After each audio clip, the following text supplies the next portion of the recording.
Boa tarde, pessoal. Professor Emerson, História. Deixa eu começar nossas aulas aí com o fim da Idade Média e início da Idade Moderna. Então a gente tem no fim da Idade Média uma volta das relações comerciais, principalmente com a abertura da navegação no mar Mediterrâneo. Tá? Então a gente tem na Idade Média, no fim da Idade Média, principalmente depois das cruzadas, o comércio entre a Ásia e a Europa, que tem aquele mar Mediterrâneo ali, né? Intermediado pelos árabes. Então quem eram os caras? Os caras que... Os navegadores genoveses e venezianos, que é na Península Itálica, né? Aquela que é o formato de bota ali e tal. Eles atravessavam o mar Mediterrâneo e compravam uma cidade chamada Constantinopla, né?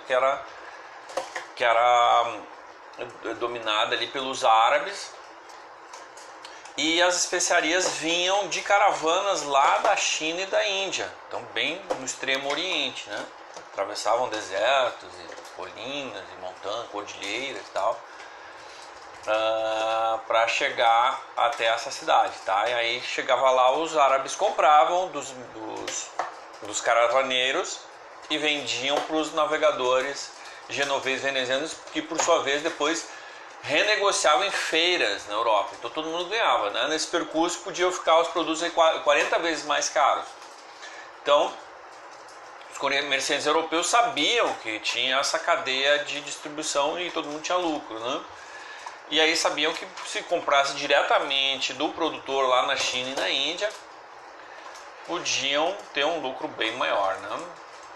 Então até o século XIV, tá, o conhecimento que se tinha da Europa a respeito de outros lugares do mundo era bem restrito. Tá?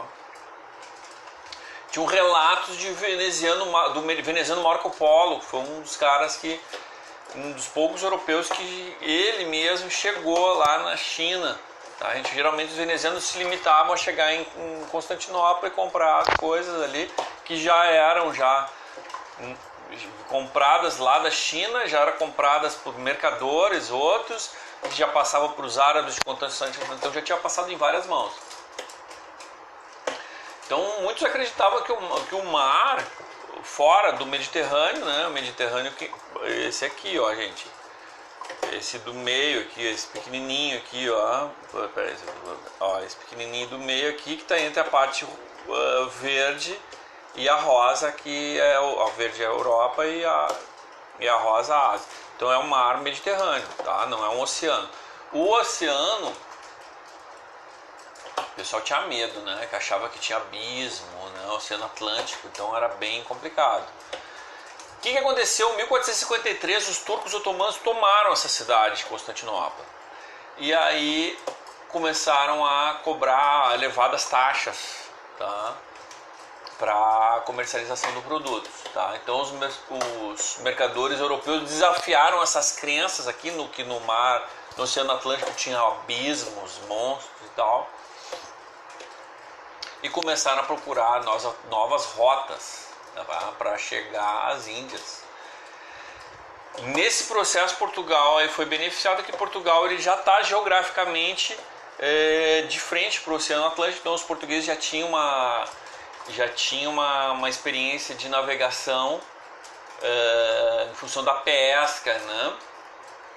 E já tinha uma aliança entre a coroa e a burguesia, né? Então a burguesia, para quem não sabe, é aquele que enriqueceu através do comércio e não da produção de matérias-primas, o latifúndio e tal, né? Que era no grosso da Idade Média, a nobreza, os ricos era a riqueza fundiária, ou seja, a riqueza ligada à terra.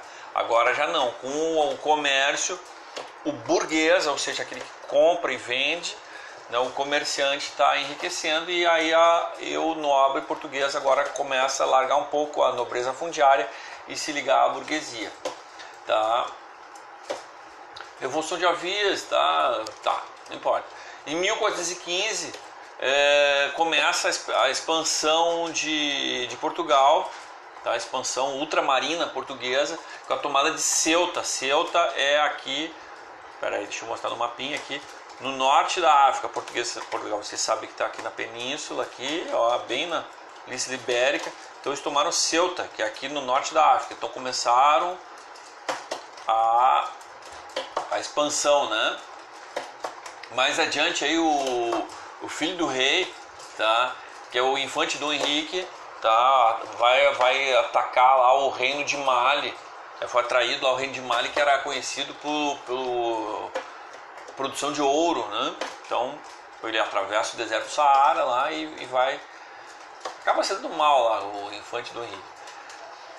Sagres, gente, então na cidade portuguesa de Sagres aí, Dom Henrique instalou, pegou matemáticos, cartógrafos, navegadores e fundou a escola de Sagres para estudar o legado náutico dos povos fenícios lá da antiguidade, que eram comerciantes, exímios como navegadores, gregos, árabes, e o legado da escola de Sagres, de se debruçar sobre esses conhecimentos da antiguidade, principalmente da navegação, foi a caravela, que é um navio que tinha baixo calado, ou seja, ele ficava menos embaixo d'água, você tinha menos atrito e velejava assim mais rápido. A caravela, o astrolábio, que é um instrumento de navegação à noite, baseado na posição das estrelas, e a bússola, tá?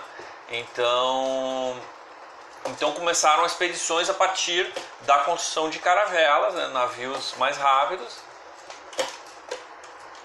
Aí chegaram na Ilha da Madeira, no arquipélago dos Açores, aí começaram já a produção de trigo, cana de açúcar, né?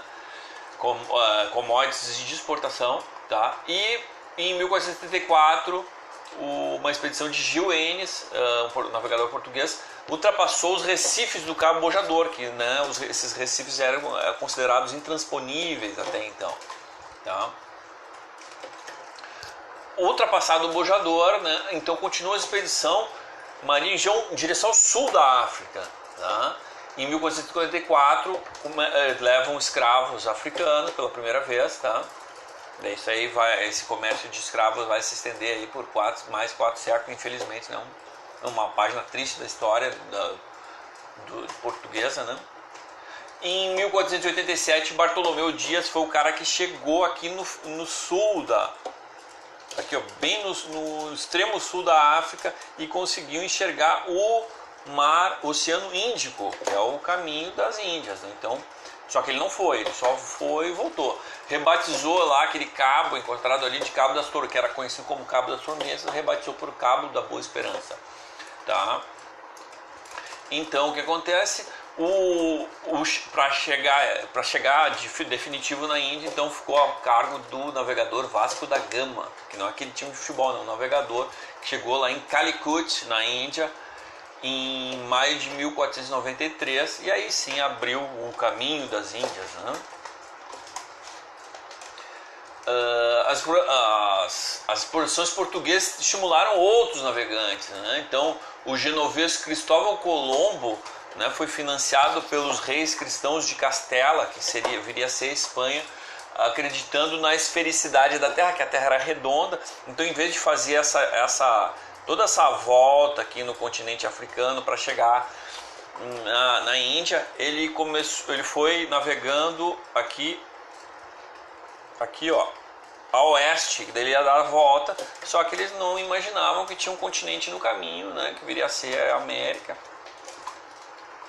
Realmente, quando ele chega em 2 de outubro de 1492, ele acredita que chegou na Índia, né? Tanto que ele batizou os nativos de índios, né? E a gente chama isso até hoje, né?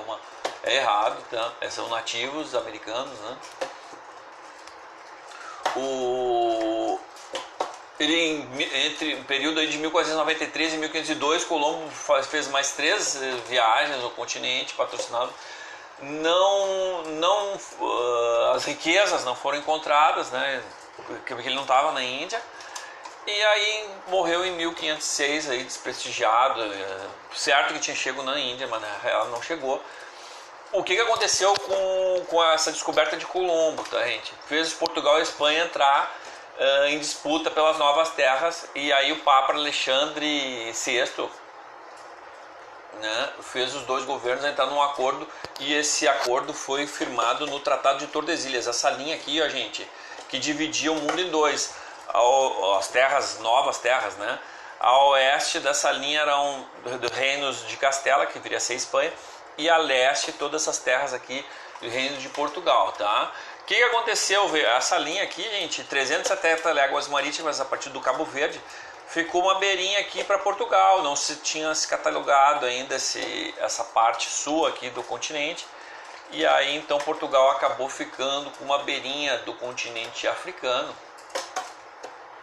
tá?